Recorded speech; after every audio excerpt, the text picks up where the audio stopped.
You know, you know the rhythm of the NICU. Yeah, When definitely. you're standing at the bedside and you're looking at an infant born at like 27 weeks, the sheer fragility is, I mean, it's just overwhelming. Oh, absolutely. And as a clinician, you are intimately familiar with the relentless cycle required just to keep that tiny patient alive. It's this constant cadence of vascular access workflows, lab draws, heel sticks, line Right, placements. the daily reality. Yeah, exactly. But what if every single one of those necessary life-saving procedures is fundamentally rewiring the architectural foundation of the infant's brain? That's the big question. And well, what if the data shows that the structural rewiring is hitting female infants in a completely different, profoundly more damaging way than males? Yeah, it is an uncomfortable reality that we really have to look at today. Right. We're taking a purely analytical, mechanism-driven look into a deep dive of the actual structural changes happening in the preterm brain due to these repeated invasive procedures. Okay, so where is this data coming from? So we are pulling this from a 2024 JMA Network open prospective cohort study by Selvanathan and colleagues. Got it. And the goal here isn't to just restate the obvious, that NICU stays are stressful. We all know that. The goal is to look at the nociceptive input, the pain signals, as a physical force that actually shapes neurodevelopment. And I think we need to be incredibly clear right up front. We are stripping away all judgment here. Yes, completely. We know the burden you all bear as clinicians. You see the physical discomfort. You manage the anxiety of repeat sticks, the delayed results, the complications when a vein blows and you just have to try again. It's incredibly stressful for everyone involved. Exactly. The problem exists in the system, right? Not in your intent. You're doing what is absolutely necessary to keep them alive. Right. But the research is sort of giving us a mirror to look at the consequences of that survival. So let's break down the actual data. Let's do it. The researchers looked at 150 very preterm infants. We were talking less than 32 weeks gestational age, with the median birth age of around 27.1 weeks. Which is incredibly early. Right. And to figure out the impact of early life pain, they actually quantified it. Yeah. And the methodology they use to quantify that pain is, it's really where we need to start because it kind of redefines how we look at the clinical workflow. How so? Well, they didn't just count the number of successful blood draws or, successful line placements. Okay. They counted every absolute single attempt in the initial weeks after birth. Wow. So like every single time a needle broke the skin. Every single attempt. Oh. And the numbers they found are just staggering. What were they? The median number of procedures was 182 for female infants and 170 for male infants. Let's just pause on that for a second. Yeah. Over 170 invasive procedures in the first few weeks of life. I mean, when I was looking at this deep dive, it fundamentally changed how I view the developing nervous system. In what way? Well, the nervous system at 27 weeks, it isn't just a passive observer, right? It acts like this ruthless, highly sensitive ledger. Oh, that's a good way to put it. A ledger. Yeah, it doesn't care if the stick was successful and you got the lab sample.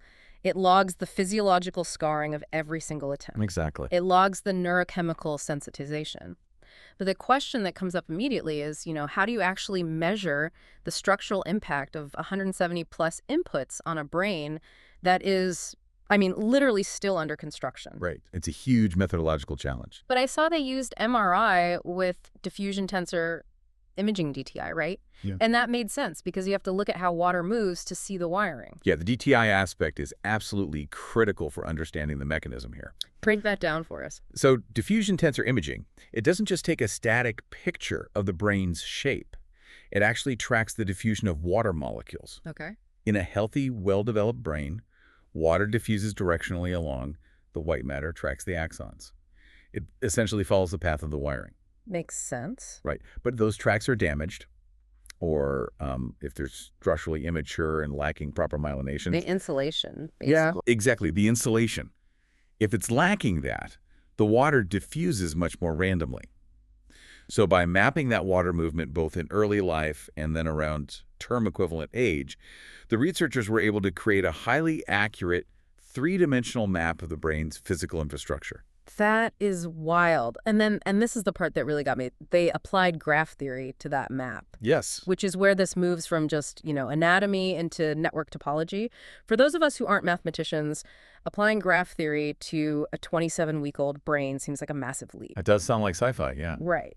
But it's essentially just a way to measure how efficiently information travels, isn't it? That's exactly what it is. It's a mathematical framework that is just perfect for this kind of analysis.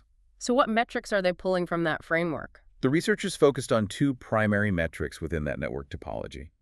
The first one is called global efficiency. Okay, global efficiency. Right. This measures the brain's ability to integrate information across entirely different distant regions. So kind of like the long-distance superhighways connecting the parietal lobe to the frontal lobe? That's a perfect analogy, Huh, yes, the right. superhighways. And then the second metric is local efficiency. Which would be what, the surface streets? Exactly. It reflects the specialized processing happening within tightly interconnected localized regions.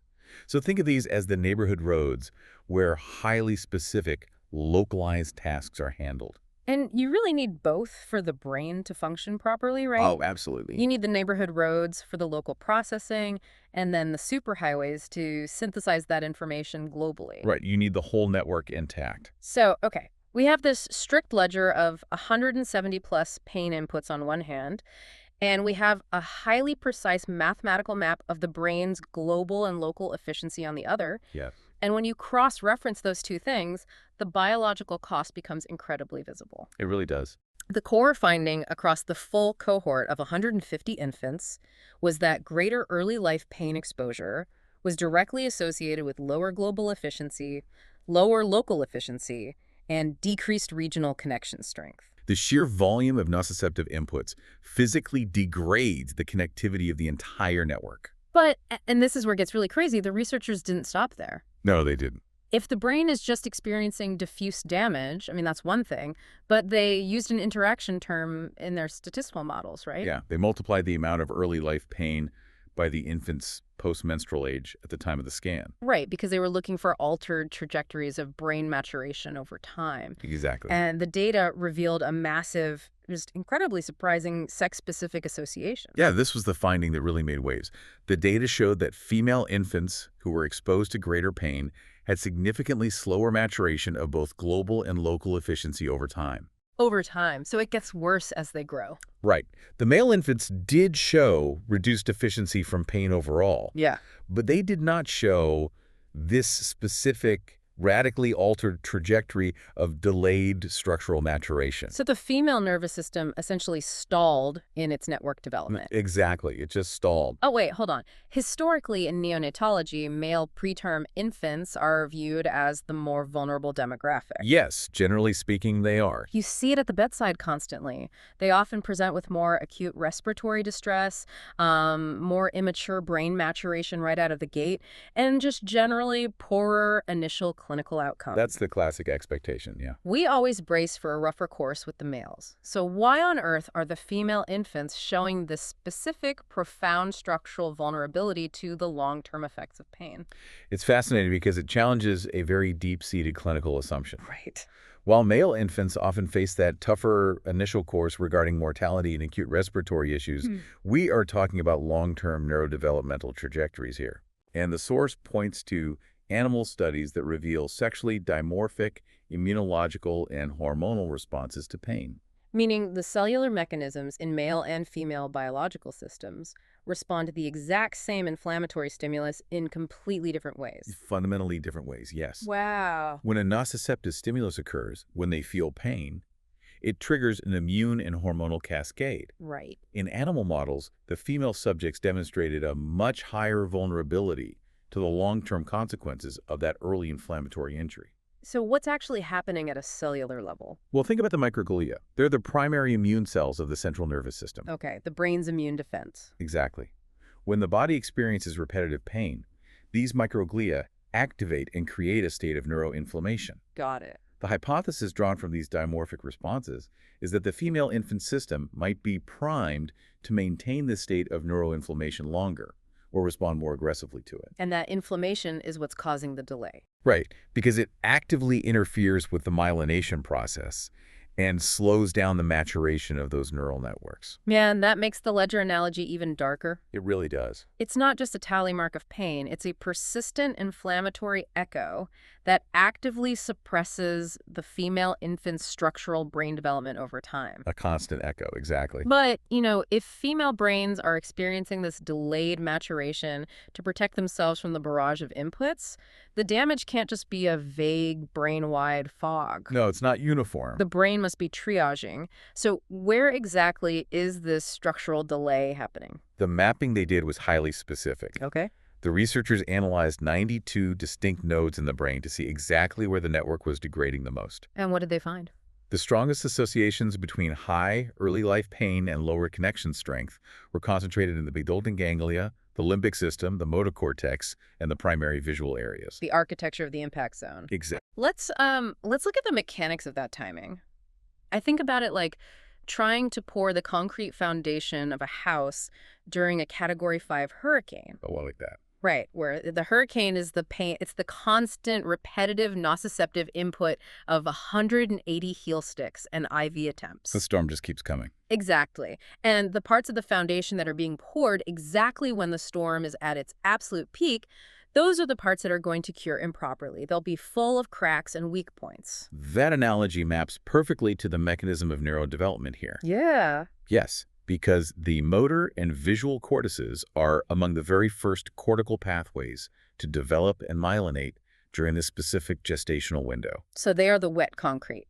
Exactly. They are the wet concrete being poured right as the infant is experiencing this peak procedural burden in the NICU. Wow. Because they are the active construction sites that take the absolute heaviest structural hit. Okay, the visual and motor cortices make sense with the timeline, but what about the limbic system and the basal ganglia? Right, those are different. Yeah, those aren't just basic sensory pathways. Those are deeply complex systems managing emotion and reward and stress. The mechanism there is really fascinating, and it's highly specific to the biology of a preterm infant. Walk us through it. We have to remember that nociceptive pathways, the neural circuits that actually process pain, are highly immature at 27 weeks. Okay.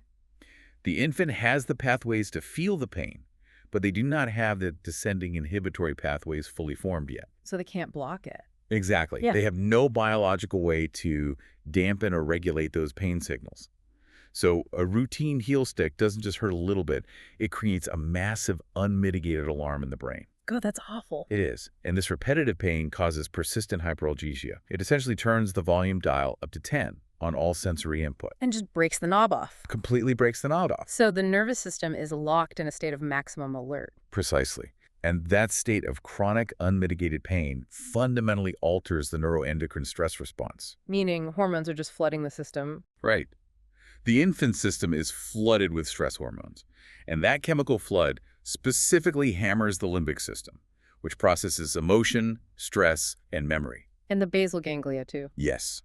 The constant neurochemical bombardment leads directly to the hypoconnectivity that we observed in the DTI scans. So it's a physical change. Yeah, the brain is physically reshaping itself in response to a toxic level of stress. So the structural changes on the MRI, they aren't random at all. Not at all. They are the direct architectural footprint of the pain and stress response. Absolutely. But, as a clinician, you are treating the patient in front of you, not the MRI scan. Right, the clinical translation is what matters. You need to know what happens when this infant finally leaves the NICU, grows into a toddler, and starts trying to navigate the world with this altered architecture. Yeah. The researchers tracked these infants to the 18-month horizon, right? They did. They assessed 123 of these infants at 18 months using the Bayley Scales of Infant and Toddler Development 3rd edition.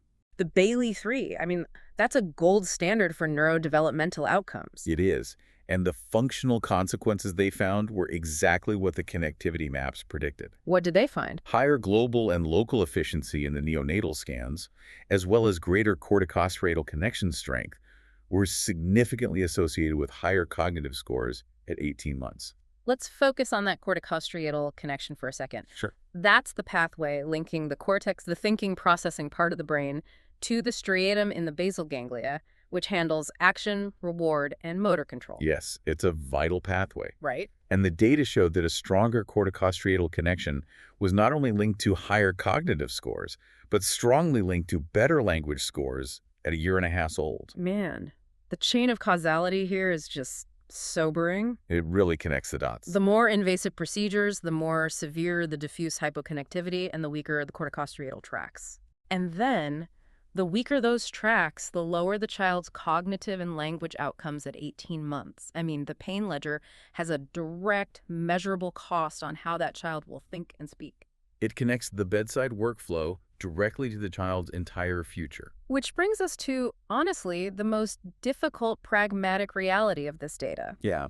If you are listening to this, you know the workflow. You know the immense time burden of vascular access. It's relentless. You know the decision fatigue of standing at the incubator, looking at a hemolyzed lab result and trying to decide whether to attempt another peripheral stick or escalate to a more invasive central line. It's an impossible choice sometimes. Right, and the study fully acknowledges that these are life-saving procedures. You cannot simply stop drawing labs or placing IVs. No, the infant will die.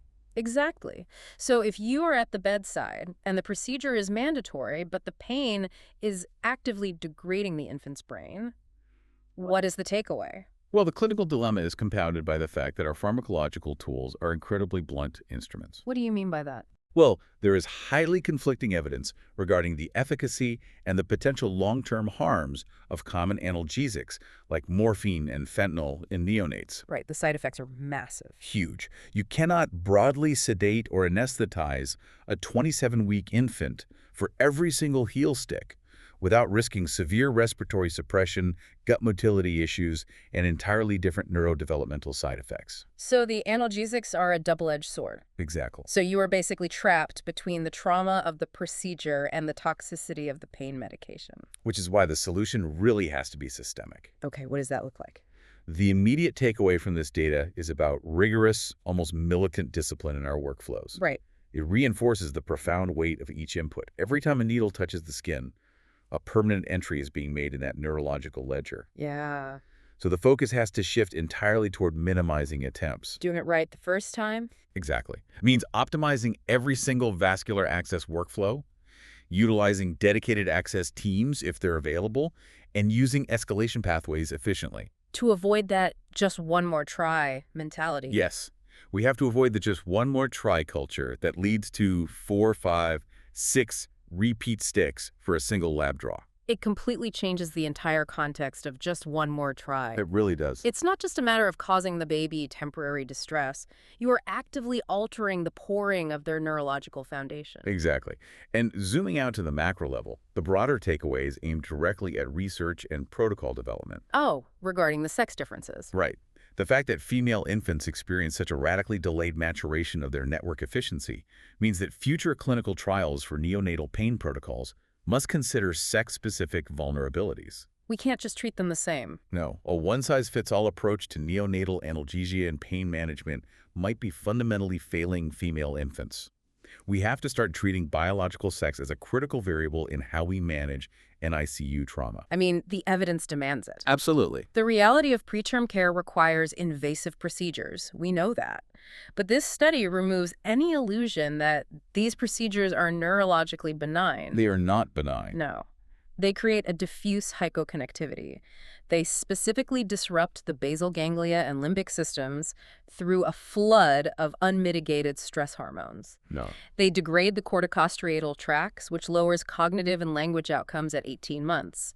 And crucially, the female immune and hormonal response to this trauma result in a profound slowing of network maturation. We are essentially looking at a real-time map of a brain rewiring itself under the sheer stress of survival. And looking at that rewiring, it actually reveals one final, incredible insight hidden in the data. Oh, the small worldness topology. Yes. We've talked extensively about the diffuse hypoconnectivity, the loss of both global and local efficiency. But the researchers noted something remarkable about how the preterm brain adapts to this trauma. It's an amazing adaptation. Right. Despite the overall reduction in connectivity, the brain actively reorganizes itself to preserve a topological feature called small worldness. And small worldness is basically the holy grail of network architecture. How so? It's the optimal balance. It allows for highly efficient information transfer across the entire network, the global superhighways, while still maintaining specialized processing. But to preserve that core functional superhighway amidst the hurricane of pain inputs, The brain has to make sacrifices, doesn't it? Yes, it does. The data suggests it preserves that small worldness at the expense of local short-distance connections. It's a trade-off.